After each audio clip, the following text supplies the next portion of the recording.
Pria ini namanya Robin Cavendish. Robin adalah pebisnis teh. Tehnya dia ambil dari negara Kenya lalu dijual di Inggris. Hari itu rencananya Robin mau pergi main kriket sama teman-temannya. Sesampainya di tempat main kriket, Robin terpesona melihat seorang gadis yang sangat cantik bernama Diana. Teman Robin memberitahu Diana adalah anak bangsawan. Sudah banyak cowok yang berusaha deketin tapi selalu ditolak. Kalau Robin penasaran, coba aja ajak kenalan, siapa tahu mau. Selama bermain kriket, Robin terus memperhatikan Diana. Selesai main, karena kepikiran, Robin pun memberanikan diri mengajak Diana kenalan. Beberapa minggu kemudian, semenjak kenalan, hubungan Robin dan Diana semakin dekat. Robin bahkan sudah berani mengajak Diana ke pesta dansa. Kedua kakak Diana yang tahu adiknya dekat dengan Robin pun mencoba menasihati. Sebenarnya mereka tak masalah karena Robin memang pria baik. Tapi ingatlah, Robin hanya seorang pedagang teh yang masih merintis. Saking sibuknya kerja bolak-balik dari Inggris ke Kenya, dia sampai belum punya rumah sendiri. Namun Diana udah terlanjur jatuh cinta. 1 tahun berlalu, tepatnya tahun 1958, terlihat Robin dan Diana sedang naik pesawat ke Kenya. Kini mereka berdua telah menikah. Sebagai istri, Diana selalu ikut kemanapun suaminya pergi. Di Kenya, tak hanya kerja, mereka juga sekalian liburan. Suatu siang, waktu sedang jalan-jalan, Diana memberitahu kalau dia hamil. Mendengar kabar bahagia itu, Robin sangat senang. Ia janji akan berusaha jadi ayah yang baik untuk anak mereka nanti. 7 bulan kemudian, Robin dan Diana diundang main tenis di Kedutaan Besar Inggris di Kenya. Selesai tenis, teman-teman iseng nyuruh Robin main hula hoop, tapi tiba-tiba Robin sesak nafas. Karena tak ingin membuat khawatir, Robin bilang dia baik-baik aja. Malamnya saat menginap di rumah duta besar, sesak nafasnya semakin parah. Ia lalu ke kamar teman dokternya yang juga sedang menginap di sana. Namun sebelum diperiksa, tiba-tiba Robin pingsan. Left arm. Can't breathe. Robin. Paginya ketika Diana menyusul ke rumah sakit, dia kaget melihat keadaan suaminya yang lumpuh dan tak bisa bicara. Di luar, dokter memberitahu kalau Robin terserang penyakit polio.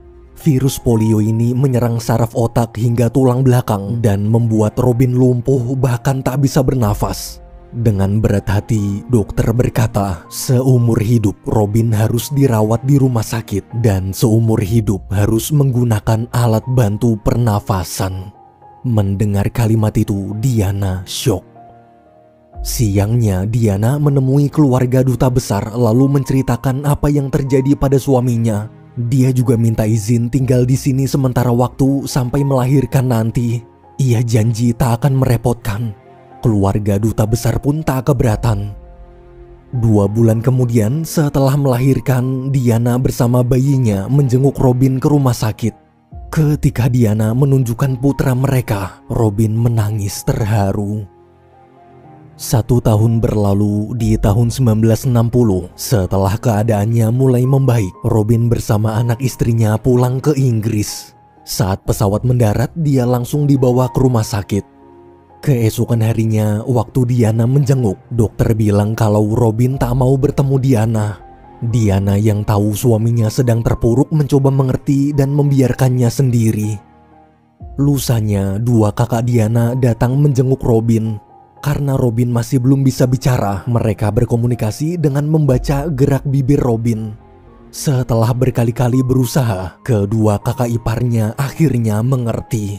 Kata-kata yang ingin diucapkan Robin adalah, "Izinkan aku mati." Siangnya mereka memberitahu Diana ucapan Robin tadi.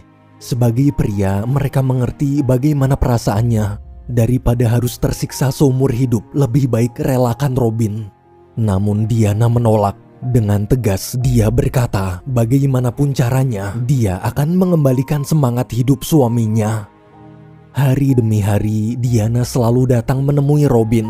Meski selalu dicuekin, dia nggak peduli. Dia tetap semangat merawat sang suami. Berbulan-bulan berlalu, Robin masih cuek. Walaupun sekarang Robin sudah bisa bicara dan menelan makanan, tapi semangat hidupnya sudah benar-benar hilang. Saking tak mau hidup, dia bahkan sampai meludahi pastor yang sedang mendoakannya agar cepat sembuh. Hingga setelah 1 tahun dirawat di rumah sakit, suatu siang Robin akhirnya mau bicara. Robin bertanya kenapa Diana masih berharap, padahal sampai kapanpun Robin tak mungkin bisa hidup normal seperti dulu lagi. Daripada menunggunya, lebih baik pergi mencari pria tampan lain. Sambil tersenyum, Diana menjawab, bodoh amat. Pokoknya dia mau setia. Oh ya, dia juga udah ngasih nama untuk anak mereka. Namanya Jonathan, lengkapnya Jonathan Cavendish. Mendengar namanya sebagai ayah ada di nama putranya, perasaan Robin campur aduk. Ia menangis lalu bilang, dia ingin pulang. Beberapa hari kemudian, demi mewujudkan keinginan sang suami, karena semenjak menikah belum punya rumah sendiri, Diana langsung membeli rumah tua murah. Sisa uang tabungannya ditambah uang pemberian orang tuanya sudah Diana investasikan semua ke saham agar bisa dapat pasif income untuk memenuhi kebutuhan hidup. Selesai beres-beres rumah, besok lusanya dia menemui ketua dokter untuk konsultasi. Sayangnya ketua dokter tak mengizinkan Robin keluar rumah sakit. Terlalu berbahaya. Jika 2 menit aja alat bantu nafasnya mati, maka Robin akan langsung meninggal. Lagi pula selama ini, para pasien polio memang selalu dirawat di rumah sakit sampai mereka meninggal. Mendengar itu, Diana tak menyerah. Dia akan mencari cara mengeluarkan suaminya.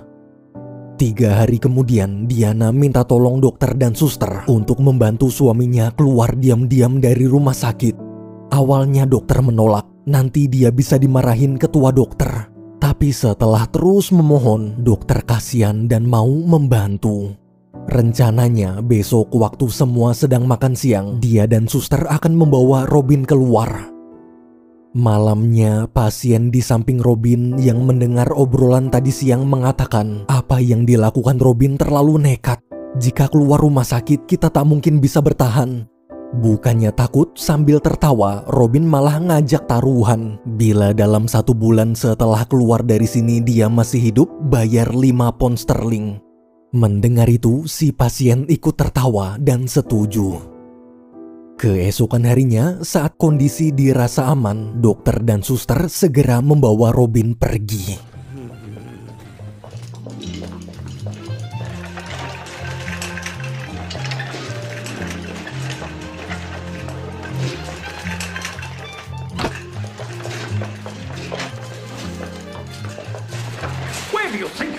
Waktu baru keluar, mereka ketahuan ketua dokter, lalu dimarahin dan disuruh bawa masuk lagi.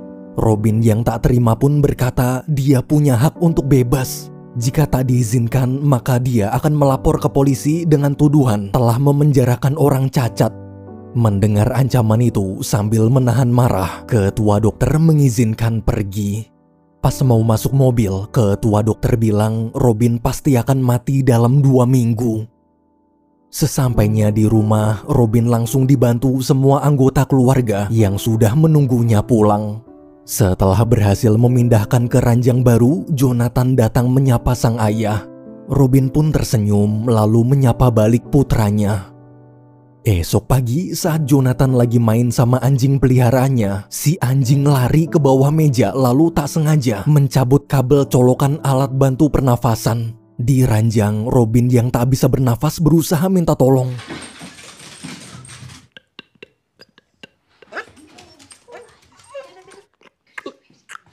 Where's Daddy hiding? Where's that? Mummy not going to play? Daddy? Robin? Robin? Please. Robin. Alhamdulillah, Robin selamat. Malamnya, teman-teman berkunjung merayakan kepulangan Robin. Karena dulu semasa masih sehat, Robin ini orangnya baik banget. Suka menolong, setia kawan, dan sering berpergian. Dia jadi punya banyak teman yang baik-baik dan setia kawan. Waktu lagi asik ngobrol, Diana cerita tentang kejadian tadi pagi. Mendengar masalah itu, sahabat dekat Robin yang bernama Teddy kasihan. Suara Robin kecil jadi sulit terdengar. Agar kejadian tadi tak terulang lagi, Teddy berencana membuatkan alat yang akan berbunyi jika ditekan. Karena Robin cuma bisa menggerakkan kepalanya, jadi nanti alatnya ditaruh di samping kepala Robin. 1 minggu kemudian, lonceng buatan Teddy selesai. Waktu Robin ngeliat anaknya lagi mainin stroller bayi, seketika dia dapat ide lalu minta tolong Teddy sekali lagi.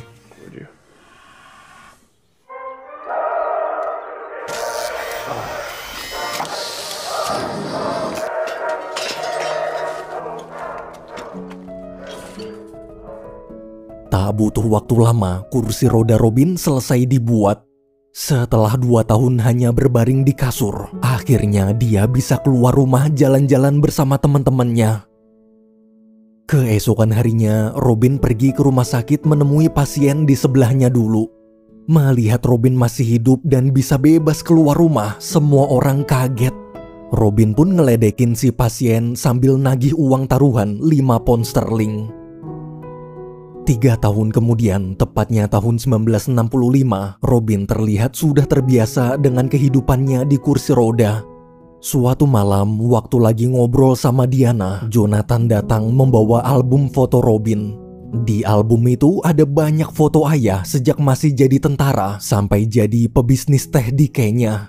Saat Diana ke dapur, Jonathan bertanya ke ayah, apa suatu hari nanti mereka bisa pergi ke Kenya bersama-sama. Di Kenya nanti, Jonathan janji akan bantu mendorongkan kursi ayah. Mendengar ucapan polos anaknya, Robin tersenyum meski hatinya perih. Besok lusanya, agar lebih mudah berpergian, Diana membeli mobil van bekas yang jok belakangnya sudah dilepas agar Robin bisa masuk. Tapi karena Robin kelihatan tak nyaman, Diana pun membongkar kursi depan dan mencopot pintu mobil agar Robin bisa duduk di sebelahnya.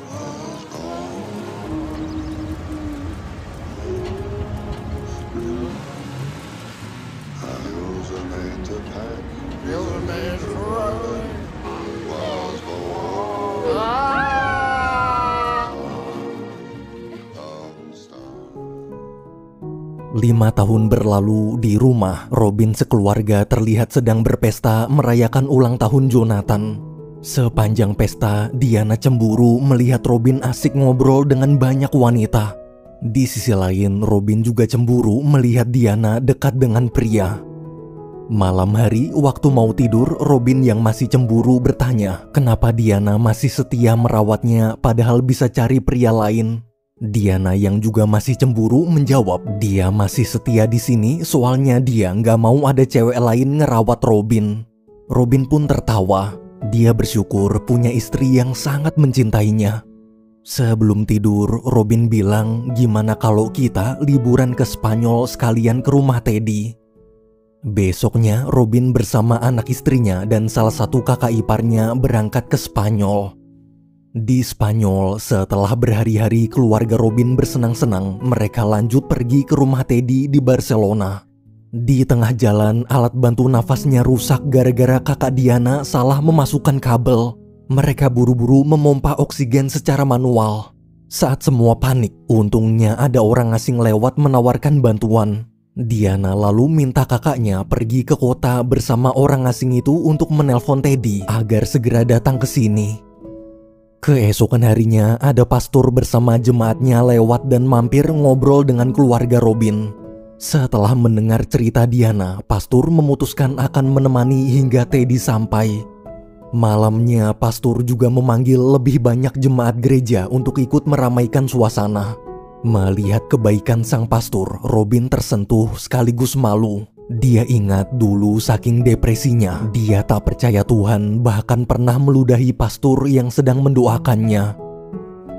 2 hari kemudian, Teddy akhirnya tiba. Melihat ada banyak orang hadir, Teddy nggak kaget sama sekali. Dia tahu Robin yang semasa sehatnya baik dan sering membantu orang lain, saat sakit pasti akan balik dibantu banyak orang. Setelah alat bantu pernafasannya diperbaiki dan kembali normal, semua bersorak gembira. Besoknya di rumah Teddy ada seorang peneliti bernama Dr. Sleman datang berkunjung melihat kursi roda Robin. Ternyata alasan Robin ke Spanyol menemui Teddy adalah karena dia ingin berbisnis kursi roda khusus untuk orang disabilitas.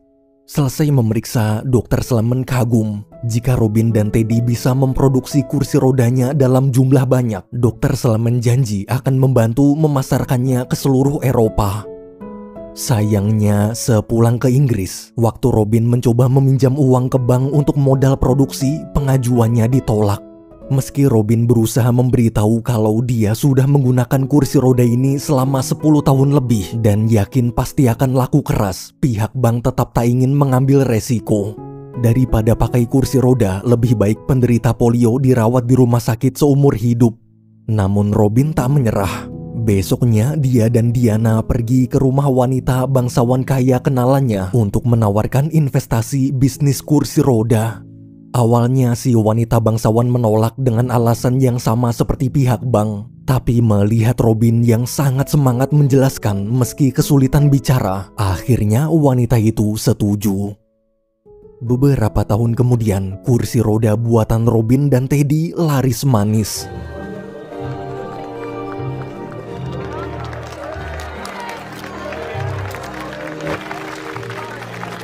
My name is Dr. Clement Aitken, living their entire lives. Give me a shout!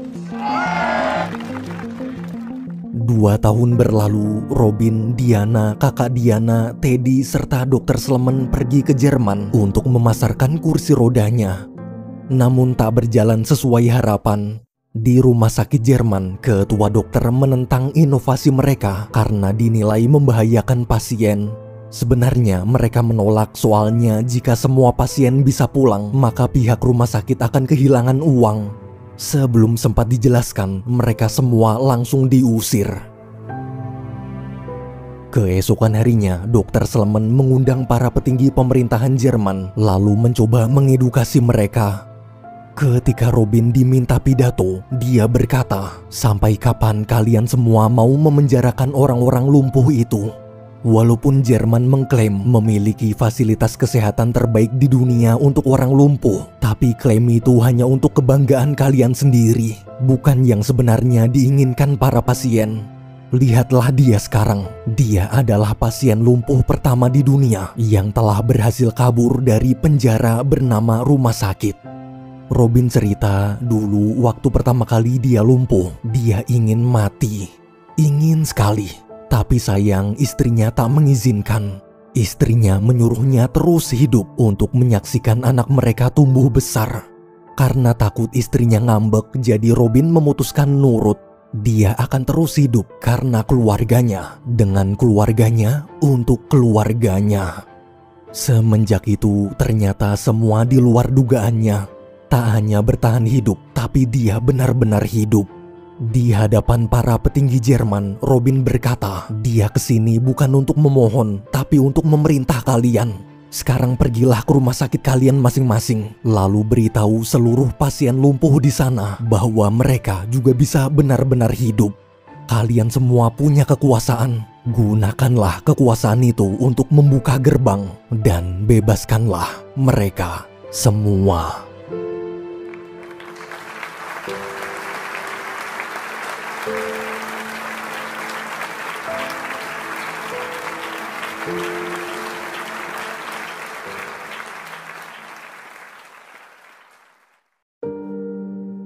Delapan tahun berlalu, tepatnya tahun 1981, kondisi Robin semakin memburuk. Suatu malam, Diana panik saluran nafas Robin mengeluarkan banyak darah. Besoknya saat diperiksa, dokter memberitahu saluran nafas Robin mengalami infeksi parah. Setelah dokter pergi, di dapur, Jonathan yang melihat ibunya sedih memeluk dan menenangkannya. Bertahun-tahun berlalu, suatu siang Jonathan mengajak kedua orang tuanya pergi ke bukit. Di sana Robin cerita ke putranya tentang kisah seorang prajurit tawanan perang yang meminta hukuman mati karena tak kuat terus-menerus disiksa. Itulah yang ayah rasakan sekarang. Mungkin selama ini ayah terlihat baik-baik aja, padahal sebenarnya ayah sangat kesakitan. Sekarang tugasnya sebagai ayah telah selesai. Jonathan sudah tumbuh dewasa. Robin lalu memohon, "Tolong izinkan ayah mati." Mendengar kalimat itu, Jonathan sangat terpukul. Namun dia harus dewasa. Dia harus mengerti bagaimana tersiksanya sang ayah. Dia harus ikhlas. Namun berbeda dengan Jonathan, Diana justru marah. Pokoknya dia nggak mau Robin meninggalkannya. Diana lalu teriak sekeras-kerasnya, melampiaskan seluruh kekecewaannya. Setelah puas dan lega, akhirnya Diana berkata, dia menyerah. Kali ini dia akan berusaha menerima keputusan suaminya. Robin pun tersenyum. Beberapa minggu kemudian, dokter teman Robin datang untuk membahas tentang rencana Robin. Dokter di situ tak banyak bertanya. Dia sudah tahu bagaimana perjuangan sahabatnya menahan sakit selama puluhan tahun. Obrolan hari itu sangat tenang, tak ada perdebatan. Hanya obrolan ringan tentang kematian yang sesekali mereka tertawakan. Meski berat, tapi dokter setuju membantu. Dia akan mengurus kematian Robin. Setelah dokumen-dokumen siap, 3 bulan kemudian semua keluarga dan teman-teman berkumpul mengadakan acara perpisahan untuk Robin. Sama sekali tak ada kesedihan, hanya ada tawa dan kegembiraan.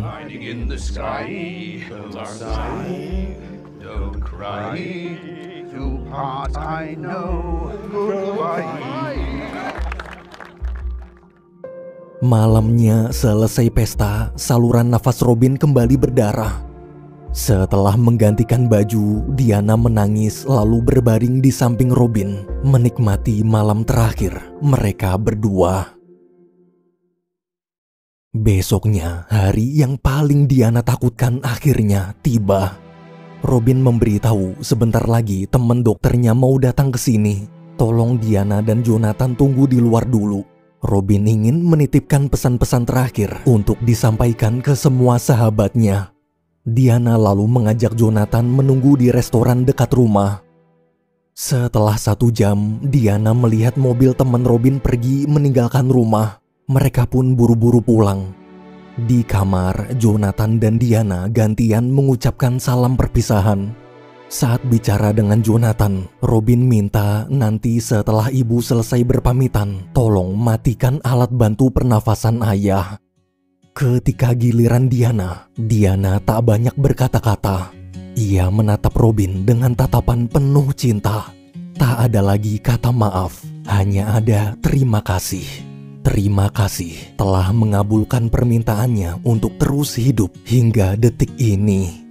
Di momen itu, Robin mengingat kembali semua kenangan yang pernah mereka lalui bersama. Kenangan indah yang ingin Robin jadikan memori terakhir sampai dia menutup mata. I could be wrapped around your arms instead of being lonely. We could be gazing at the stars, but now it feels just like I wandered off into a room and closed the door behind me. I never gave the key to you, even though I wanted to. I should be trying something new, but now my body's aching. I'm tired of dwelling in the dark, it's just that my heart can't take it. I didn't know what it would cost me when I let you go. I feel alone, and I'm just singing, It should have been you. Another time, another place, I just know it could have been you. What a crime and what a shame to let go. Sometimes I just don't know what to do. It should have been you.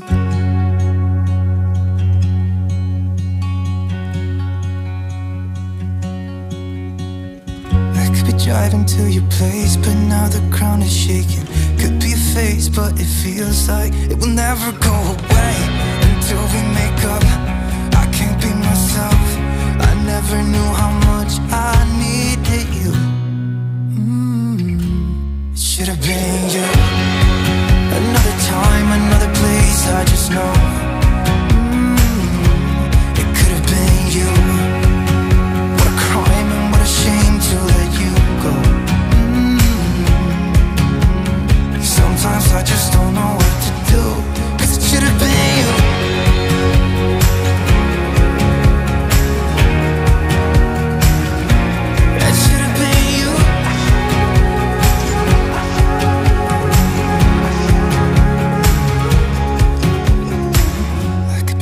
around your arms instead of being lonely.